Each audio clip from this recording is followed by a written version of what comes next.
Hi there, I hope you're doing good.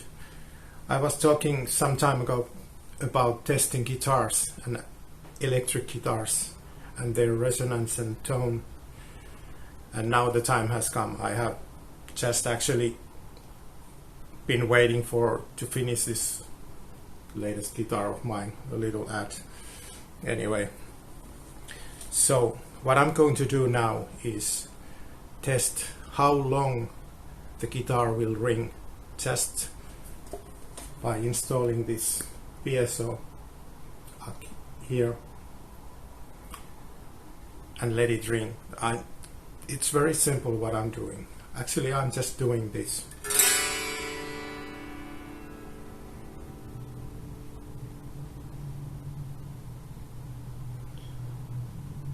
And since I'm going to use a plugin which will measure it in the level of minus 90 dB. So after minus 90 dB I count it as not ringing anymore.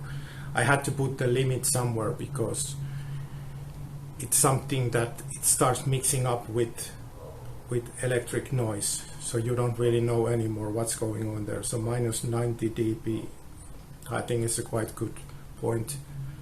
The reason why it's 90 dB is that I would have had to choose in the plugin minus 90 dB or minus 180 dB, and at so low level it's a mess. You don't know what's going on there anymore because there is so much hiss which is not coming from the guitar, it's coming from the pickup and the electronics. I just played 5 times, let it ring until the 90 dB level comes, and that was the point where I was stopping the counter. Since you can never play actually or evenly like this 5 times, not even twice, so I was deleting the shortest and the longest one and took the average of the rest of the 3, so it's more or less close by what the actual result is. So I think it's accurate enough. Definitely not scientific, but I think it's pretty good point to get the result. By the way, sorry for the bad audio quality because I'm doing it with my phone at the moment because there is a band playing close by and the low frequencies are hitting so bad with the microphone, so I decided to use this one, so it's not so disturbing. Sorry for that. For you to get an idea how they actually sound against each other, I have all the 10 guitars playing one by one just after each other, so you can hear the differences because there are differences how they ring and in what frequency range they are playing.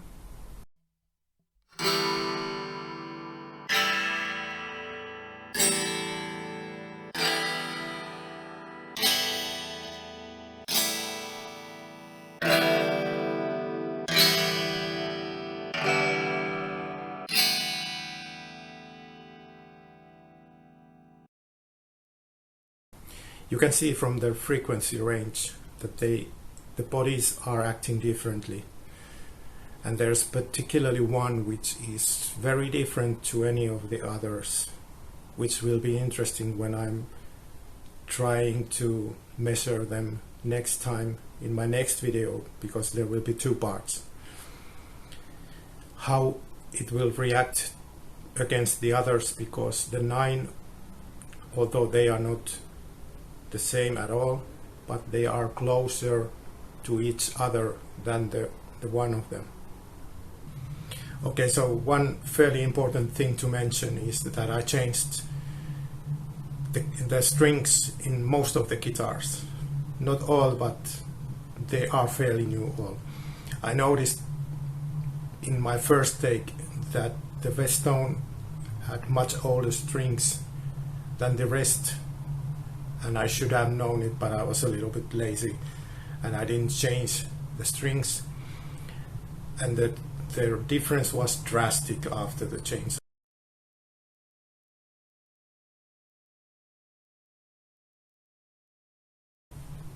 Okay, so the longest ringing guitar was this one. It was about 30 seconds.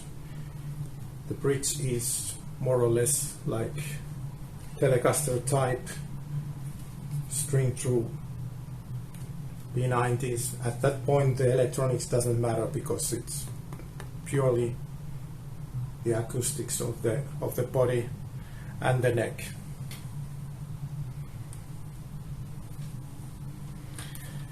And the shortest ringing guitar was Seattle ASAT Tribute. It's also string through, which is interesting. So does it really have anything to do with the bridge? Perhaps we will see when I will test through an amp what happens. Anyway, this is swamp ash body, which usually is very light. In this particular case it's really heavy, and it may have something to do with it because it's a tribute and it's a cheaper model, so they have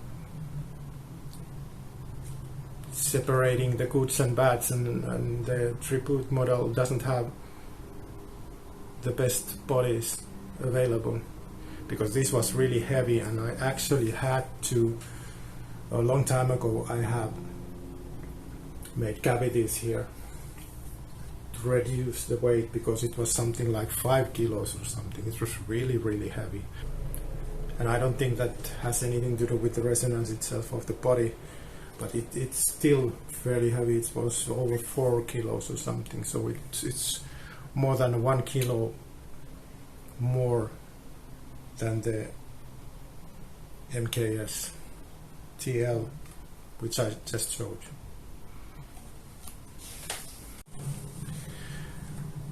And the guitar which I talked about earlier, which was resonating very differently than all the others, is this one. This is actually first guitar that I have ever made. I have made it in 1989, and that's why I still have it, because it's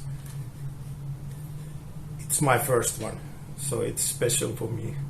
For some reason it lacks the high frequencies, as you can see it from the results, and that will be really interesting to see how does it play through an amp and what's the frequency range there. One thing I have to mention about the results: even though some of them resonate longer than the others, the last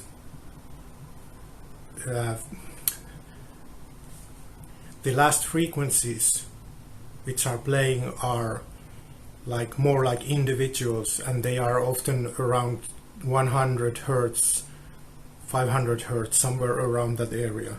Well, maybe we will see if it has anything to do with the guitar's performance itself, because in the end, if there's a 100 Hertz which resonates 3 seconds longer than any other guitar, does it really have anything to do with how the guitar itself plays? So that is another thing to ponder. So if you think that the best guitars is the one which rings the longest, in this case it may not even be that. As I said, if the one particular guitar resonates in 100 Hertz longer than the others, does it really matter at all? Or maybe it does. Maybe it's one of the reasons why it plays better than the other. As you can see, the day has turned to night. It's really dark and it's been a long day. It's been fun. A lot of playing and fiddling and yeah, it's been really nice day altogether, a lot of work.